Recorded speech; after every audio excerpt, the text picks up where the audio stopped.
as we conclude our 21-day fast. First of all, congratulations. But I have a question, and the question is, what if for the remainder of 2022 we dreamt really big, but we purposed really small? So small that all we are left with is a step of obedience or disobedience. Let me explain. In Matthew chapter 16, we see Jesus and his disciples engage in a really big question. Jesus asks them, "Who do you say that I am?" Now that is a big question. And Peter replies that you're the Christ, you're the Messiah, you're the one that we've been waiting for. That's who we need. And Jesus then responds, on the revelation that I am the Christ, on this rock I will build my church. I will build my community of people that are not better than, but separate from, this ecclesia, this called out group of people. I will build my church, and the gates of Hades will not overpower it. I will give you the keys to the kingdom of heaven, and whatever you bind on earth will be bound in heaven, and whatever you loose on earth will be loosed in heaven. Church, this is a big moment. This is a significant moment where Jesus says, I am Messiah. This is keys to the kingdom of heaven. This is binding, this is loosing, seeing on earth as it could be in heaven. Again, this is an intense, big moment experience. But it's fascinating to see that big moments in God are often followed by really simple, I shouldn't say simple, but I would say very small, seemingly insignificant steps. If you take time and read Matthew, Mark, Luke, or John, you will find that Jesus saves somebody or heals someone or sets someone free, and all they want to do is give everything to follow Jesus. And he says, no, what I want you to go back and do is just tell this person about me, or go show yourself there. This simple step, Jesus brings the largeness of what they've experienced down to this moment of either obedience or disobedience. That following Jesus is not always the big raw. It is found in these obedient moments, these obedient steps. These single steps of purpose. Church, I understand that we are living through really big moments. We have been for a few years now. And we just sang, Lord, I'll make room for you. And I wonder if heaven hears the song of the church and attunes its ear or simply rolls its metaphoric eyes. Because it's not only in the songs that we sing, it's in how we engage these things and walk them out in obedience day in and day out. Because here's what Jesus says after this really big moment. He says this to his disciples. If anyone wants to follow after me, keys to the kingdom of heaven, binding and loosing, Messiah, big. Jesus says, no, this is what it's going to look like. Deny yourself, take up your cross, and follow me. If whoever wants to save his life, you're going to lose it. And whoever loses his life because of me, you're going to find something that cannot be taken. How will it benefit someone if he gains the whole world but loses his life? Or what will be given in exchange for his life? Deny yourself and take up your cross and follow me. You know, denying yourself stinks. I don't know if you've ever experienced it. It's not fun. Denying yourself is still entirely you. But in doing so, simultaneously, it's no longer just about you. Last week, Pastor Barry and I seeded the story that I want to just take a moment devotionally and share. And it's one of my favorite stories to illustrate the heart of, I think, what Jesus is trying to say to his church, at least today. Because today we find ourselves living in interesting times where we need to make room for him.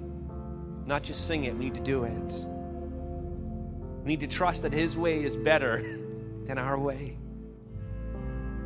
And we have to contend sometimes for unity in every conversation, every post, every comment. We are contending for unity. A crowd of thousands are following Jesus. That's a big, big thing. But there's a really big problem. And there's not enough food to feed the increasingly hungry crowd. And the disciples, they see the problem. They understand it. They understand the problem, but they get lost in the sheer scale of it. I don't think you're a breathing human being if you have not got lost in the immensity of the problems of our culture in the last few years. Because a symptom of being lost in the size of a problem is the solution always seems like division. The disciples' solution to the problem at hand is to send the crowd away. But Jesus has a different step in mind. And there's a little boy there who has a lunch, and his lunch has just insignificant amounts of food to make any type of difference. But it takes the generosity of a little boy denying himself as he gives Jesus his 5 loaves and his 2 fish lunch. And here's what I want you to know, that in God's hands, it's the obedience of your offering that is greater than the sum of your gift. You will always be tempted to look at the insufficiency of what you are giving God and say it's not enough to fix the problem. That is the lie of the enemy. It's not in the size that what you have, it's whose hands it is in that makes the greater difference. And the disciples who have been following Jesus day in and day out, they don't see it. But the little boy gives his insignificant lunch. And watch what Jesus does. It says Jesus took the 5 loaves and the 2 fish, and looking up to heaven, he blessed them. Blessing comes when we have the courage to not only look at one another, but pause in the midst of it and make room for God, and together look up to heaven. It says he blessed them, and then he broke the loaves and he gave them to the disciples, and the disciples then gave them to the crowds, and everybody ate and was satisfied. Everybody ate and was satisfied. Not just this group or that group. Everybody ate and was satisfied. And they picked up 12 basketfuls of leftover pieces. I think that there is something significant in this story, and it is this. In every culture in the world, you'll find bread, because bread is good. Even gluten-free bread is not bad. But every culture in the world has bread, from sourdough to focaccia bread to naan bread to pita bread. Every culture has bread. Bread represents this most ordinary thing. Everyone understands and every culture gets it. And I think this is the point. Because a little boy offers that which is ordinary and puts it into the hands of a God who can do extraordinary with our ordinary things. I love how Dr. Glenn Packiam says this: in the hands of Jesus, your ordinary life, which can be symbolized as bread, can become blessed. And this blessedness is not about accumulating or achieving more.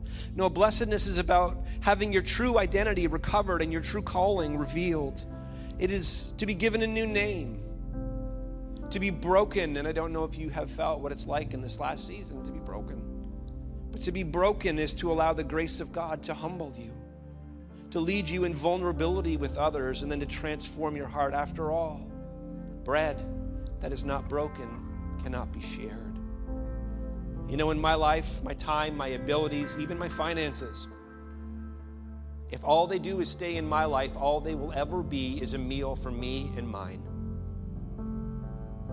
But if I follow Jesus, if I deny myself, if I take up my cross, and I follow him, my same time, my same abilities, and my same finances in God's hands can do something extraordinarily different than just in mind. As followers of Jesus, we are stewards, each one of us, of our time, of our words, of our comments, of our posts, of our finances, of our abilities, of our spirit, all of it. We're stewards who receive, and then we release back to God. And then God does what we see Jesus do. He takes the little that we give and he blesses it, and he breaks it, and he gives back, and together we see supernatural supply. For 2022, I wonder what could be if we just did these 2 things, all of us together. If we returned the first 10% that we receive and release it back to God as a tithe, saying, God, you can do more in my life if I trust you in this step than I can risk holding on to 100%. What would happen if we spent 1% of our day with Jesus by engaging spiritual practices? Just 1% of our day. The rest of the 99, do what you got to do what you want to do. What could change if we took our insignificant lunch and placed it in the hands of an incredibly sovereign God? Or we can continue down the road that we're going, which is a dead end. I don't know about you, but I want to deny myself, take up my cross, and follow Jesus. And I want to make room for God to move practically and powerfully. Because here's what I found. When I leave no room for God to move, when it's just me and move, sometimes I'm proud. But most of the time, I wish I'd given God a little more space. So I'm going to invite you just to put your hands out in front of you. And I'm going to pray. Lord, let us dream big, but purpose really small. So small that all we're left with is a step of obedience or disobedience. Lord, would you protect our relationships in this day, in this hour? When the issues perhaps in our life or just in life become too big. Help us to receive from you and then release back to you a portion of what you've given to us, trusting that our obedience step is greater in your hands than remaining in ours alone.